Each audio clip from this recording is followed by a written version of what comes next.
Kemudian juga hindari sikap murung. Nah, ini apa ya? Mungkin kalau usia-usia remaja ini kadang seperti itu ya, teman-teman. Ketika usia-usia remaja, kita ketika ditegur murung, masuk ke kamar, dikunci, kan seperti itu ya kadang ya. Nah, ini dihindari ya teman-teman, sikap seperti itu.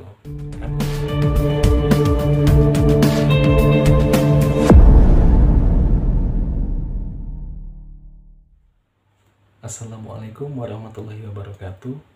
Kembali lagi di channel saya, Bagus Ya Karya Channel. Oke, selamat datang kembali teman-teman sekalian. Semoga kita selalu sehat, selalu dapat menjadi pribadi yang lebih baik dan lebih baik dari sebelumnya.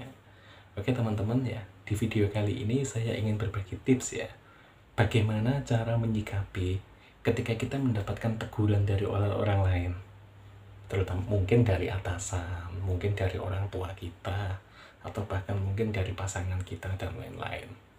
Oke ya teman-teman, simak terus video saya. Jangan lupa tekan tombol like, subscribe, dan share ke teman-teman yang lain supaya video ini bisa bermanfaat buat kita semua. Oke, langsung saja kita bahas tips-tips bagaimana caranya kita menyikapi apabila kita mendapat teguran. Oke ya teman-teman.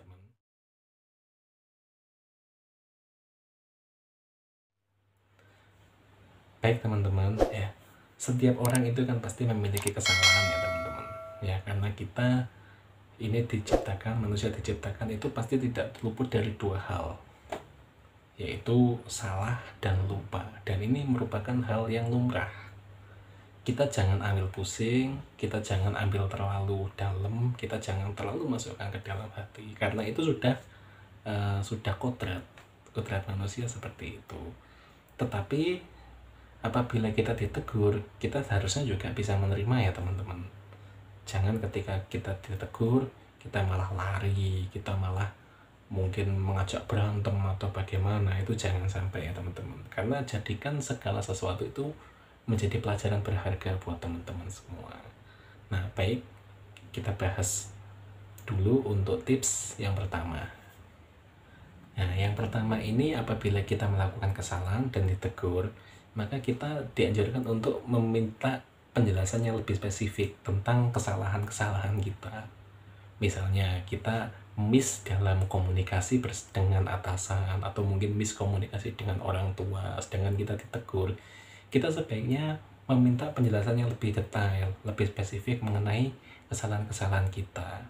Nah, di sini bukan untuk kita membalikkan keadaan ya, bukan ya, tapi untuk introspeksi diri kita. Karena tidak menutup kemungkinan apa yang dikatakan oleh orang-orang yang menegur kita itu adalah ilmu baru buat kita. Nah, kita kan nggak pernah tahu ya. Kalau toh memang berlebihan ya bolehlah kita menyangkal kalau berlebihan. Tapi kalau masih dalam tahap normal, ya sebaiknya itu kita terima sebagai pembelajaran baru buat kehidupan kita. Itu ya teman-teman. Yang kedua adalah mengontrol reaksi kita. Jadi ketika kita mendapatkan teguran ya, ini kita tata hati kita. Jangan kita dengarkan dulu apa yang diucapkan si penegur. Jangan sampai sebelum diucapkan kita frontal menolak. Nah, ini jangan ya. Kita harus mengontrol reaksi kita.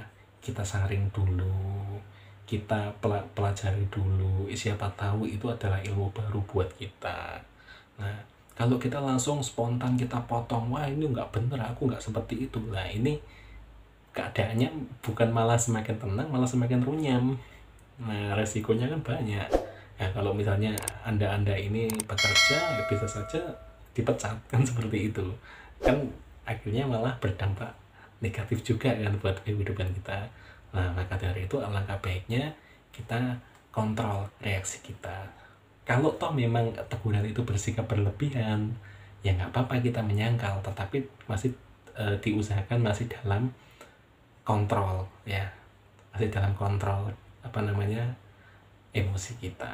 Nah, berikutnya adalah menerima dengan positif. Nah, seperti yang saya katakan tadi, segala sesuatu itu kalau kita terima dengan lapang dada, itu insya Allah akan berhasil, akan berbalik hal yang positif juga gitu loh. Siapa tahu ya teguran itu adalah ilmu baru buat kita, pembelajaran baru buat kita, sehingga kita menjadi lebih dewasa, menjadi lebih pandai dalam melakukan sesuatu itu teman-teman ya. Nah, berikutnya adalah meminta maaf. Nah, jadi kalau toh memang kita ditegur, itu pastinya ada alasan ya teman-teman ya. Nah, daripada kita menghabiskan energi untuk engkel-engkelan atau eyel-eyelan, alangkah baiknya kita terima, kemudian kita meminta maaf. Tapi dalam tanda kutip, apabila teguran itu masih dalam batas normal ya teman-teman. Mungkin masih hanya sekedar teguran lisan, nggak sampai teguran fisik. Kalau fisik itu beda lagi ya, itu ada pasalnya teman-teman. Tapi teman-teman nggak usah khawatir, ada pasalnya loh, karena kita sebagai warga negara itu dilindungi oleh undang-undang juga teman-teman. Berikutnya adalah mengevaluasi ya. Apabila kita ditegur, ini kan pasti ada alasan ya, mungkin kita melakukan sebuah kekeliruan atau kesalahan atau mungkin yang lain, itu pasti kita ditegur. Oleh karenanya kita harus mengevaluasi diri kita. Mungkin ada yang salah dalam diri kita sehingga kita mendapatkan teguran. Dan saya yakin teguran itu sifatnya adalah positif untuk membangun karakter kita yang baru, membentuk kedewasaan kita dalam berpikir, dalam bertindak, atau mungkin dalam bekerja. Oleh karenanya, dengan kita mengevaluasi, flashback dengan apa yang pernah kita lakukan, insya Allah sikon saat teman-teman ini mungkin mendapatkan teguran, itu menjadi damai. Kemudian kita coba menemukan cara-cara baru untuk mengembangkan diri ya, dari catatan apa yang ditegurkan itu tadi, kita buat catatan, kita ulas balik, kita pelajari kembali supaya kita mendapatkan wawasan-wawasan yang lebih baru. Nah, gitu teman-teman. Kemudian juga hindari sikap murung. Nah, ini apa ya? Mungkin kalau usia-usia remaja ini kadang seperti itu ya teman-teman. Kadang seperti itu.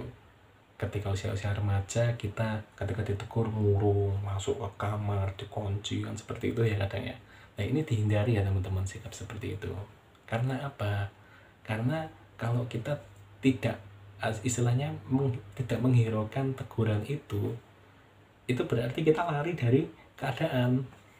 Nah, ini justru malah tidak menyelesaikan sebuah masalah, malah menambah masalah baru teman-teman. Makanya dihindarilah sikap-sikap yang seperti itu. Oke teman-teman. Nah, ya, berikutnya ya mungkin yang terakhir ya, jangan pernah menyalahkan orang lain. Nah, jangan pernah menyalahkan orang lain. Kenapa kok jangan pernah menyalahkan orang lain? Karena gini, adanya seseorang menegur kita, itu pasti karena ada sesuatu yang salah dalam diri kita. Oleh karenanya kita introspeksi ke diri kita dulu, jangan langsung main tuduh gitu saja. Kecuali kalau memang apa yang ditegurkan itu memang benar-benar tidak sesuai dengan kita. Nah, itu kita pelajari dulu keadaan sekitar. Kalau memang ternyata ada seseorang yang membuat masalah dan menyangkalkan kita, atau istilahnya kita difitnah, nah itu kita ambil sikap. Usahakan bicarakan baik-baik ya, jangan frontal, jangan seolah-olah menyudutkan ya. Kita minta penjelasannya, alasannya apa, kenapa harus kita yang kena gitu ya. Insya Allah kalau sesuatu itu dibicarakan baik-baik, hasilnya pun juga akan baik ya. Karena kalau kita melakukan tindakan yang buruk itu juga beresiko loh teman-teman ya, apalagi kita sebagai warga negara, orang lain sebagai warga negara, ini dilindungi oleh undang-undang dan ada pasal-pasal yang bisa menguatkan itu. Kalau toh misalnya teman-teman ini sampai frontal, sampai hilang kendali, sampai akhirnya terjadi perkelahian, ya urusannya nanti panjang teman-teman ya, bisa sampai ke pidana itu. Makanya jangan sampai ya teman-teman. Oke, mungkin untuk video kali ini sekian dulu. Saya mohon maaf ya apabila ada kekeliruan. Kalau kekeliruan itu pastinya dari saya sendiri, kalau kelebihan semuanya itu dari Allah Subhanahu wa Ta'ala. Oke, jangan lupa kalau ada tips-tips yang mungkin belum saya sampaikan, ini bisa nanti ditulis di kolom komentar supaya teman-teman yang lain juga bisa mendapatkan manfaat dari teman-teman gitu ya. Oke, sekian dulu dari saya. Jangan lupa like, subscribe, and share ke teman-teman. Semoga video ini bermanfaat. Assalamualaikum warahmatullahi wabarakatuh.